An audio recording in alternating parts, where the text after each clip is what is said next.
Bonsoir à tous mes frères et mes sœurs. Je vous souhaite la bienvenue dans l'église des révélations. Aujourd'hui, on est dimanche.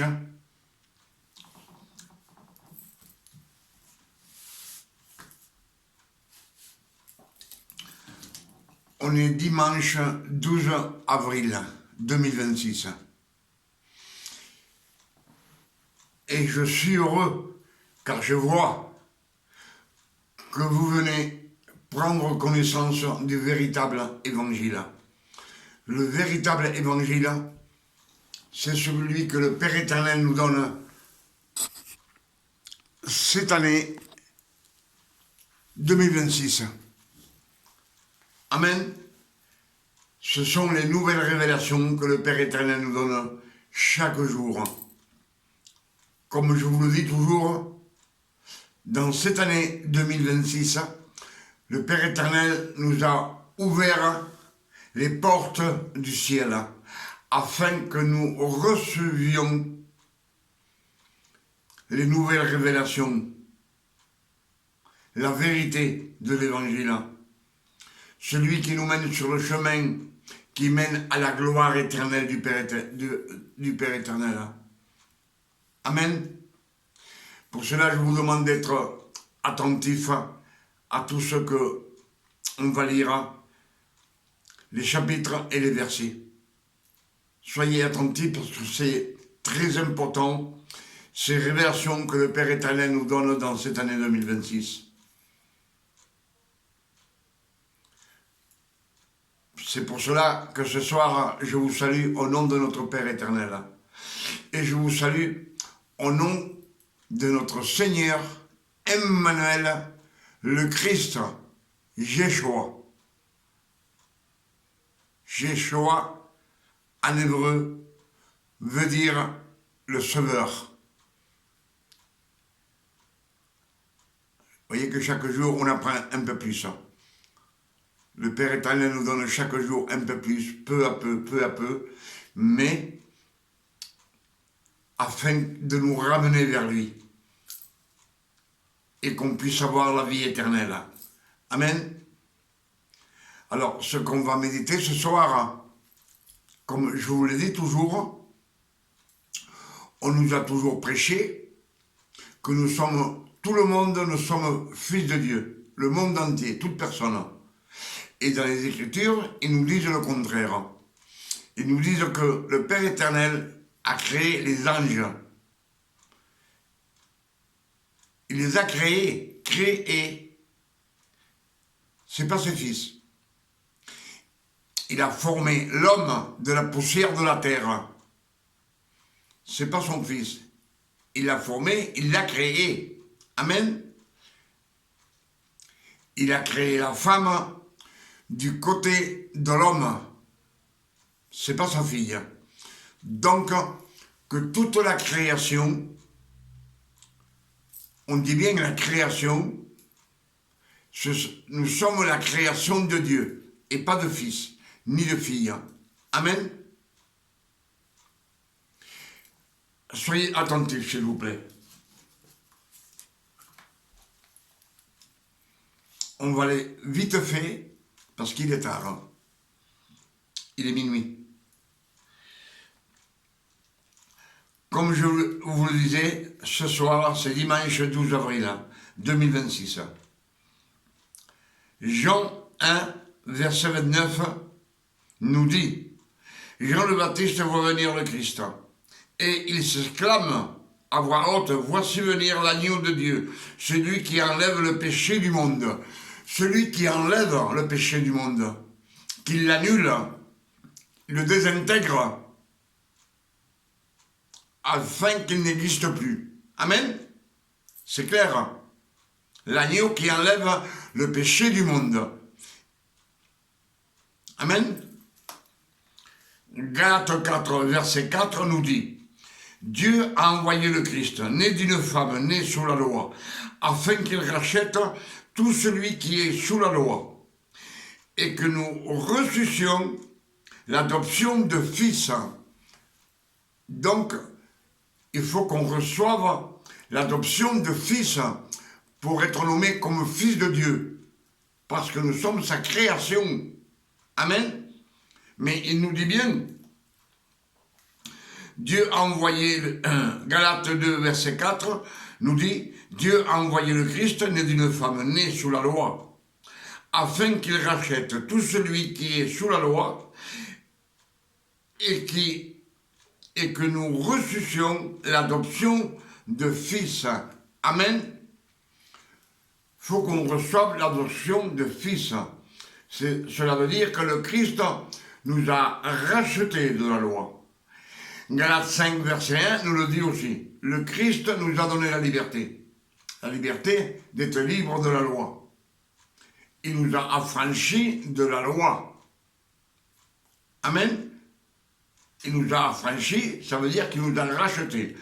Et les Écritures nous disent, ne vous laissez plus mettre sous le joug de la servitude. Amen. De ne plus être un serviteur. Nous sommes fils de Dieu. C'est clair, fils de Dieu. Colossiens 2, versets 14 et 15. C'est Paul qui parle à cette époque. Cela s'est passé après la résurrection du Christ. Amen. Ce sont les révélations que Paul a eues par le Saint-Esprit. Amen. Alors, Colossiens 2, versets 14 et 15 nous dit, le Christ a effacé l'acte des ordonnances qui nous condamnaient et qui subsistaient contre nous. Le Christ a effacé toutes les autorités et les dominations et il les a clouées sur la croix. Il les a clouées sur la croix de Golgotha par son sacrifice sur le mont de Golgotha. Il a tout effacé. Ce qu'on efface n'existe plus. Donc, la loi n'existe plus. Le péché n'existe plus. Puisqu'il a été effacé. Amen.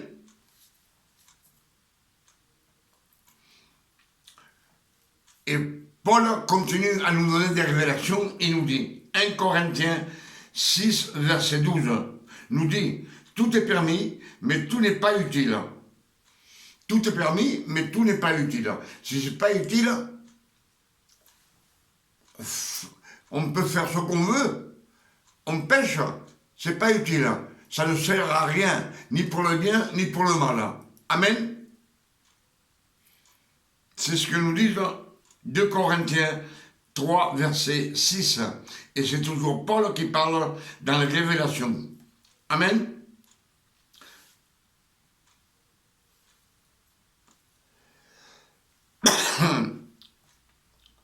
Mais 1 Corinthiens, verset 12, 1 Corinthiens 6, verset 12 nous dit, tout est permis, mais tout n'est pas utile. Tout m'est permis, mais tout ne m'édifie pas. Ça m'édifie pas, mais ça ne me condamne pas. Amen. C'est ce que nous dit 1 Corinthiens 6, verset 12. 2 Corinthiens 3, verset 6, nous dit, la lettre écrite en pierre tue. La lettre écrite en pierre, ce sont les 10 commandements. Ce que le Père éternel donna à Moïse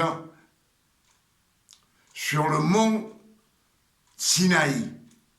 Les 2 tables de la loi avec les 10 commandements. Amen.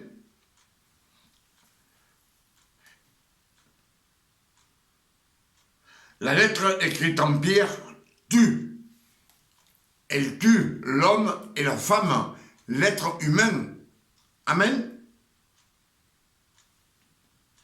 Le ministère de la mort écrit en pierre, c'est la loi. Le ministère de la mort. Donc que la loi tue la création. C'est pour cela que le Père éternel, quand les temps furent accomplis, Galates 4, verset 4, nous dit, il a envoyé le Christ, né d'une femme, né sous la loi, afin qu'il rachète tous ceux qui sont sous la loi et que nous reçussions l'adoption, adopté comme fils. Amen. C'est clair. Et Galates 5, verset 1 nous le confirme, que le Christ nous a donné la liberté. Il nous a affranchis de la loi. Et il nous dit maintenant, ne vous laissez plus mettre sous le joug de la servitude. La servitude, c'est d'être un serviteur. Sur les fils, on n'est plus serviteur, on n'est plus disciple, on n'est plus ouvrier. Amen. Donc, à ce que on nous dit ici, c'est la loi qui tue.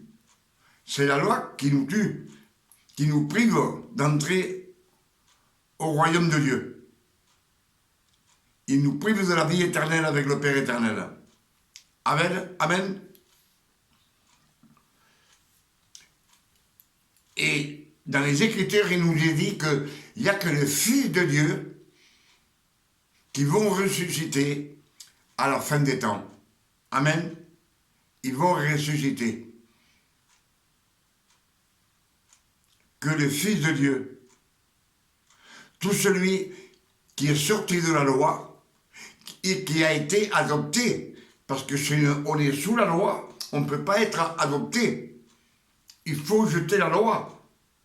On jette la loi et après on est adopté comme fils pour avoir la vie éternelle. Amen. Une vie de gloire, la couronne de gloire. Amen. Pour cela, 1 Thessaloniciens 4, verset 16 nous dit, à la fin des temps, Dieu lui-même nous enverra un signe. À la voix de l'archange et à la voix de l'archange et au son de la trompette de Dieu, il descendra du ciel. Lui, il descendra du ciel. Le Seigneur descendra du ciel et tous les morts en Christ ressusciteront. Amen. Et nous, les fils de Dieu, en un clin d'œil, on aura un corps incorruptible et nous partirons ensemble avec les ressuscités dans les cieux célestes, avec le Père éternel. Pour toute l'éternité, nous vivrons avec lui. Pour toute l'éternité, nous vivrons avec lui. Que le nom du Père éternel soit béni, glorifié et sanctifié. Amen. Si nous partons dans les cieux célestes avec le Père éternel, nous, les fils de Dieu, alors nous ne serons pas jugés, car nous serons à la droite de Dieu. Avec le Christ, on sera à la droite de Dieu avec le Christ. Amen. Alors tous ceux qui vont être jugés, ceux qui seront jugés et condamnés, c'est tous ceux qui pratiquent la loi. Et aussi ceux qui prêchent la parole du Christ et qui pratiquent quelques commandements de la loi et qu'ils mangent le pain et qu'ils boivent la coupe, le vin, la Sainte Seine.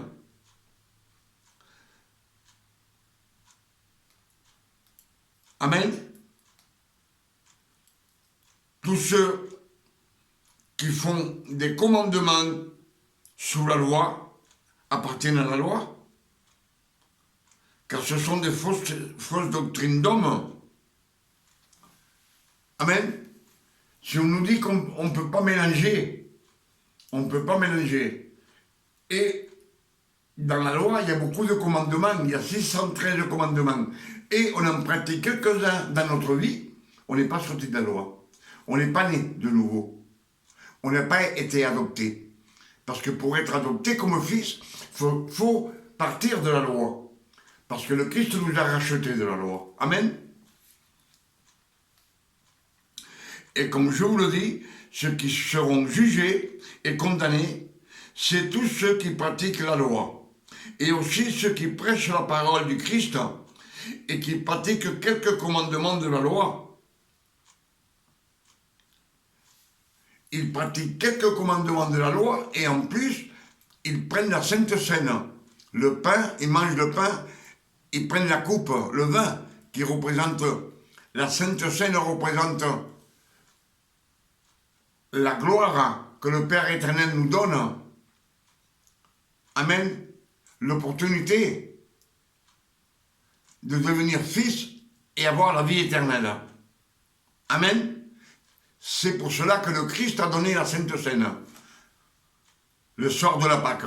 Amen.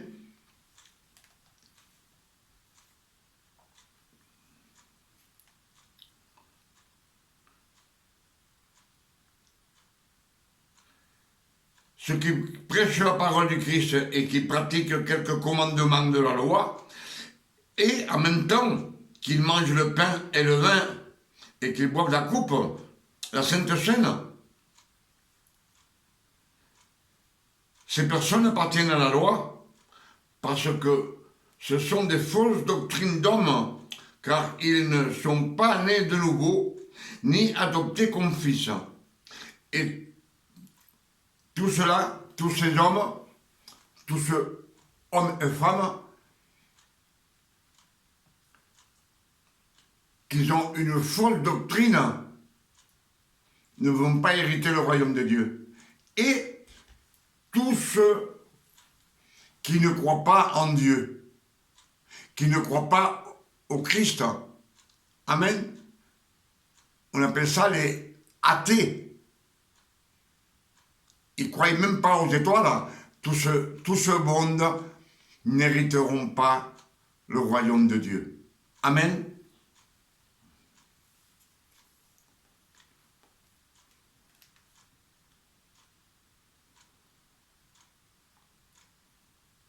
Comme je vous dis, toutes ces personnes n'hériteront pas le royaume des cieux. Et ils seront condamnés au feu éternel pour l'éternité. Amen. C'est eux qui vont être condamnés, parce que les fils de Dieu, on ne veut pas être jugés. Le Père éternel ne juge personne. Père éternel est amour.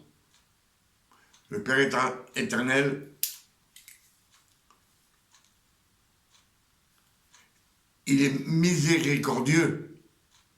Il nous aime d'un amour incomparable à sa création. Donc lui, il ne va pas nous condamner. Le Christ, il a donné sa vie pour nous,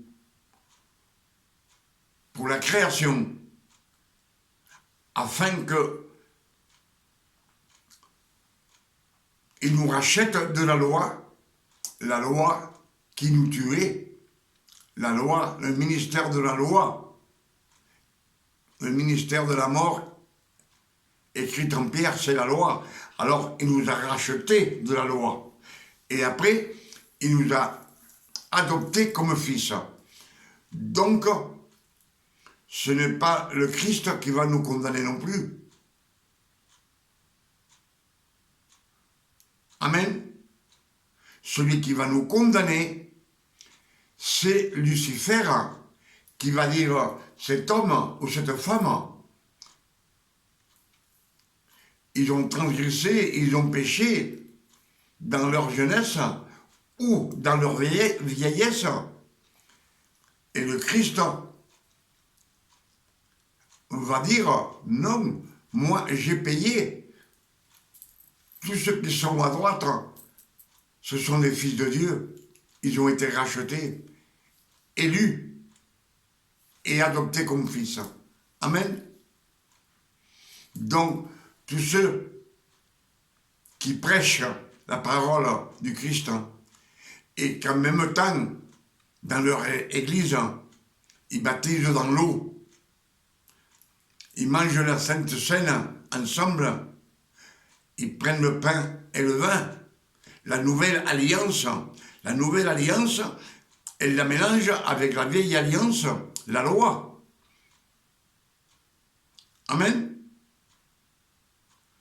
Tout celui qui demande pardon en pleurant à genoux, le Christ a tout effacé, tous nos péchés, passés, présents et futurs. Amen. Mais pour tous ceux qui sont nés de nouveau. Alors celui qui reste dans la loi, même qui pratique quelques commandements de la loi, il est toujours sous la loi, il n'est pas né de nouveau.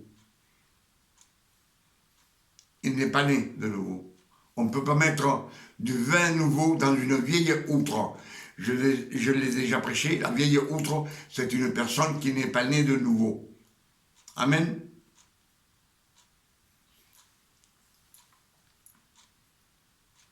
Donc, comme je vous le dis, le péché ne tue pas le Fils de Dieu. Celui qui tue la création, c'est la loi. Amen. La loi, elle tue. Je vous le répète.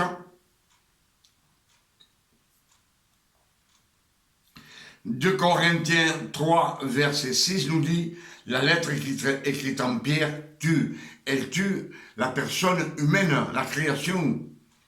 Le ministère de la mort écrite en pierre, c'est la loi. Un ministère de mort que le Père éternel avait mis sur les 12 tribus d'Israël à cause de leur transgression, du mauvais comportement. Amen. Mais comme Dieu est miséricordieux, il nous dit bien que quand les temps seront accomplis, il a envoyé son Fils, afin qu'il rachète tous ceux qui sont sous la loi, et qu'on ait l'adoption de Fils, que le nom du Père éternel soit béni et glorifié. Avec ces quelques paroles, et cette grande révélation que le Père éternel nous a donnée ce soir, dimanche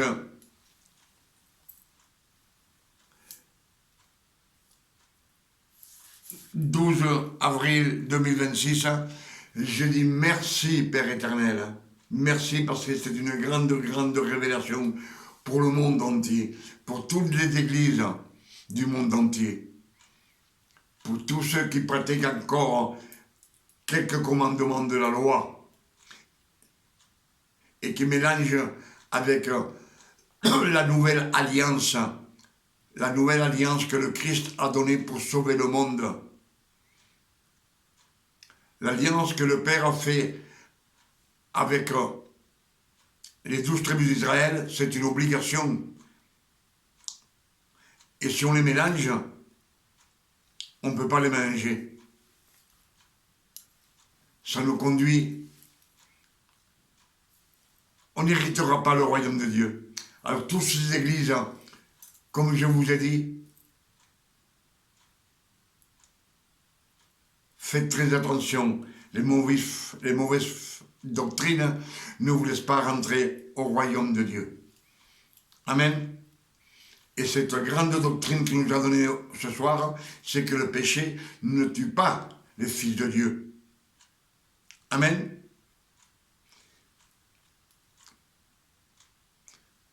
Ce qui tue, c'est la loi. C'est clair et net. Amen. Je dis merci Père éternel pour ces révélations que tu nous as données ce soir. Que le nom du Père éternel soit béni, glorifié et sanctifié sur la terre comme au ciel, et qu'il vienne bientôt, le plus tôt possible, prendre son Église. Nous l'attendons avec impatience. On veut partir avec lui. Et je demande aussi au Père éternel, au nom de notre Sauveur Emmanuel le Christ, Jéchoua, notre Sauveur, qui nous donne une nuit de repos, de tranquillité, de paix, de santé, comme le Père éternel donne à ses fils. Amen. Que Dieu vous garde et qu'il vous bénisse. Et qu'il vous ouvre les yeux afin que vous puissiez voir les révélations. Vous les avez reçues comme moi. Prêchez-les à tout celui que vous avez l'opportunité de parler avec eux. Amen.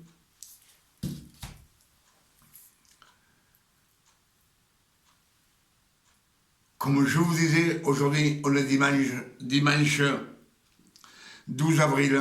Demain, lundi 13 avril 2026. Je vous invite à venir à l'église des révélations, prendre des révélations, les nouvelles révélations que le Père éternel nous donne chaque jour, afin qu'on s'enrichisse de sa parole.